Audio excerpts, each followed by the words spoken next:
This is your News Now, Sports.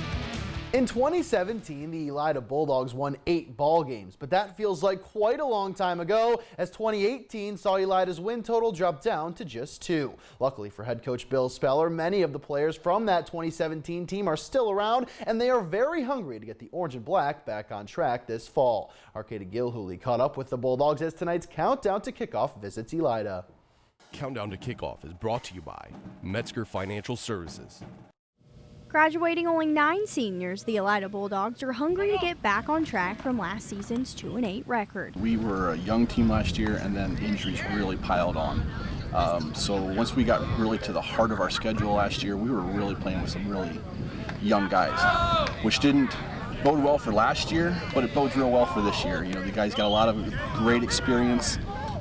We have 9 guys back on offense and 7 guys back on defense. This is actually the strongest and fastest team I've had here in my 4 years. Among those lost to graduation is second-team All-WBL wide receiver Isaiah Little. But on the flip side, the Bulldogs return all 5 starters to the offensive line, as well as sophomore Evan Unruh at QB, who was second in the league in total offense and pass efficiency. Speed, that is a big part of our game. We run a spread offense. We like to get down the field very quickly. We like to run from edge to edge. So having Evan, quarterback, really adds to that. He's one of the best athletes the school's probably ever seen. He's explosive speed. He's got a great arm. He's got a good head on him. So he's going to be somebody for the WBL we really have to watch out for. We all know what's going on the offensive line. We don't have to start over from that point on. So I think that'll really help us. We want to be a lot more efficient with everything we can do because we have a really good offense. We move really good, but if we really moved our full potential, then we can be something nice. Defensively, Elida finished 2018 last in the conference in total defense, which caused Coach Speller to change a few things heading into the preseason. We're going to go to more of a forefront defensively, more of an attacking type scheme rather than the 3-4. 3-4 that we ran last year was more of a reading type defense. So we're going to try more of the 4-3 and do a lot more with our linebackers and our defensive line that we feel has really got a lot of great experience for us and great speed. All in all, the Bulldogs have one thing on their minds when it comes to this season, and that's putting themselves in a position to win the program's second ever WBL title and first since 1982. We talk about it all the time. We talk about it in the locker room all the time, how we just want to win it this year. And I think this year we have a good shot at it. So all through my high school career, we've always had a thing where we do push-ups for how many years it's been since we won. And last year we ended up doing like 37 push-ups. And this year Coach just eliminated that because he has a lot of confidence in us, and he knows that we can focus in and end up winning a championship. We're going on the 37th year of not winning a WBL championship here at Elida. It's a big goal for these guys every year. And hopefully we got the speed to do it. You know, our slogan for this year is for the glory.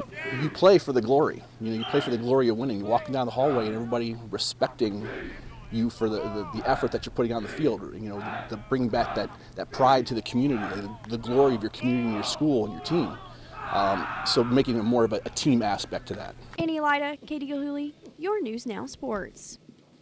Thanks, Katie. Bowling in Coldwater today as the PBA 50 Roto Grip Open concludes a fantastic week at Playmore Lanes. Parker Bone III claims the championship crown today with a total 15-game pinfall of 3,157. That's good for an average of just over 210 a game. Beaver Creek, Ohio native Neil Castle finishes second with his total pinfall of 3064, while Larry Verbal and John Marsalo round out the top 4. Switching to the Diamond with afternoon matinee baseball in Cleveland as the Indians have the brooms out, concluding their 3-game series with the Royals. Bottom 3, Indians down 3, make that 1. Kevin Plawecki smokes a 2-run home run to left. Just his 3rd of the season, pulls the Tribe within 1. Fast forward, bottom 9 now. Indians down 8-5, but Franmil Reyes changes that. A 3-run bomb is his 2nd of the game as he ties it up at 8 apiece and sends us to extra innings. Reyes gets his curtain call as Progressive Field is jacked up, but in the 10th, the Royals get it right back as Ryan O'Hearn takes Nick Goody deep to right. A solo shot is his 2nd of the game as well as Kansas City avoids the sweep with a 9-8 extra extra inning win.